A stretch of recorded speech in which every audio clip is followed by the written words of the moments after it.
Olá! Hoje a gente vai mergulhar fundo numa das passagens mais dramáticas e importantes da Bíblia, Gênesis 15. É uma história sobre fé, uma promessa que parecia impossível e uma aliança divina que acabou moldando o curso da história para sempre. Pois é, essa é exatamente a situação de Abrão, o nosso protagonista aqui. Ele está numa encruzilhada, sabe? De um lado uma promessa de Deus, do outro uma realidade que grita ao contrário. É um abismo entre o que foi dito e o que ele via. Para a gente entender a tensão desse momento, é preciso se colocar no lugar de Abrão. Ele já tinha recebido o chamado de Deus, já tinha até vencido batalhas, mas o ponto central da promessa, que era um herdeiro, nada. Ainda não tinha acontecido.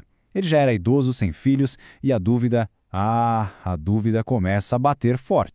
E aqui está, a queixa honesta, direta, de Abrão para Deus. Isso não é um sussurro, gente, é um clamor. É a voz da frustração humana diante de um silêncio que parece eterno. Ele está basicamente dizendo de que adianta tudo isso, todas as outras bênçãos, se a principal ainda não veio.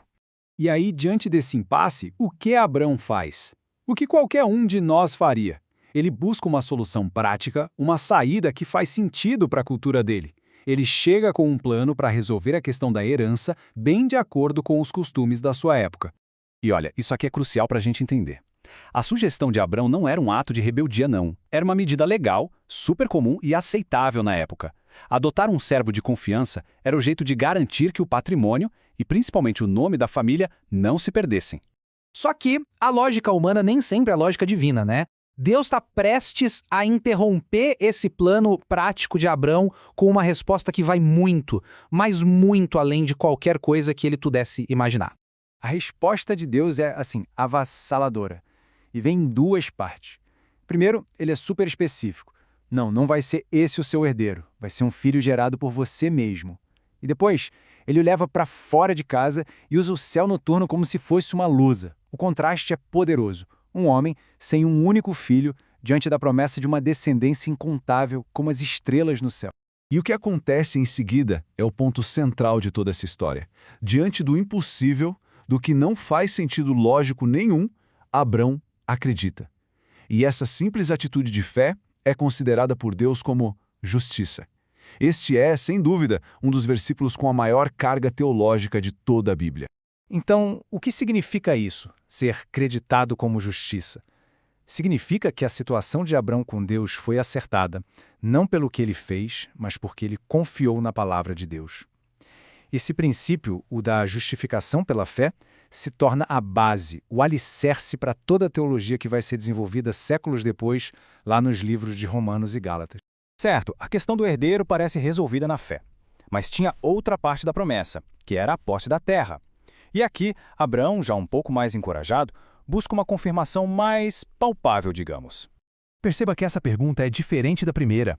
Não parece um sinal de incredulidade, mas de uma fé que está amadurecendo e que agora busca segurança. É um pedido honesto por uma garantia, quase como quem pede uma assinatura no contrato. E a resposta de Deus vem na forma de um dos rituais mais impressionantes da Bíblia. Ele não dá só a sua palavra.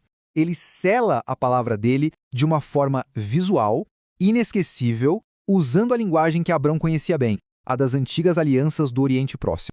As instruções são bem estranhas e muito específicas. Cortar animais ao meio. Isso fazia parte de um ritual antigo para selar tratados. As pessoas que faziam o acordo passavam entre as metades, e o significado era que o mesmo destino desses animais aconteça comigo se eu quebrar este pacto. Então Abrão prepara o cenário para um compromisso mortalmente sério. De repente, a atmosfera muda completamente. A escuridão que cai sobre Abrão não é uma escuridão normal de fim de dia. O texto diz que era densa e apavorante. É aquele silêncio que precede uma manifestação divina poderosa, um momento de temor, de reverência. E no meio desse sono profundo, Deus revela o futuro. A promessa não seria um caminho fácil. Haveria um longo período de sofrimento, de escravidão no Egito. Mas junto com a má notícia, vem a promessa de um julgamento sobre a nação opressora e uma libertação gloriosa. Isso, na prática, antecipa toda a história do livro de Êxodo. E então, o clímax do ritual. Mas não é Abrão quem passa entre os animais.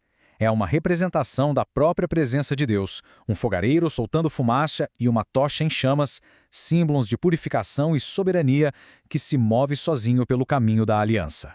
O que isso significa? Ao passar sozinho, Deus está declarando que o cumprimento dessa aliança depende unicamente da fidelidade dele. Ele assume toda a responsabilidade. É uma promessa incondicional, garantida não pela força de Abrão, mas pelo caráter do próprio Deus. E o que aconteceu naquela noite com Abrão não ficou lá no passado, de jeito nenhum. Os ecos dessa aliança, eles ressoam por toda a narrativa bíblica, moldando a história e a teologia de maneiras muito profundas. O alcance dessa aliança é impressionante. Pensa bem, ela começa com uma promessa a um único homem, lá por 2000 a.C., se cumpre na libertação de uma nação inteira, séculos depois, e finalmente se torna o fundamento teológico para a fé de milhões de pessoas através dos escritos do apóstolo Paulo.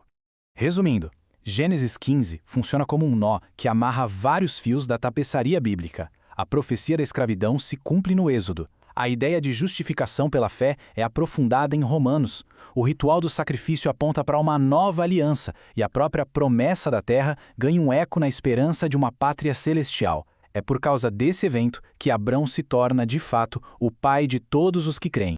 E a gente termina com essa reflexão. A história de Abrão mostra que Deus não rejeitou as perguntas honestas dele. Pelo contrário, ele usou essas perguntas como uma oportunidade para revelar mais de si mesmo e fortalecer a fé de Abrão. Isso nos faz pensar, no papel que a dúvida sincera pode ter na nossa própria jornada de confiança.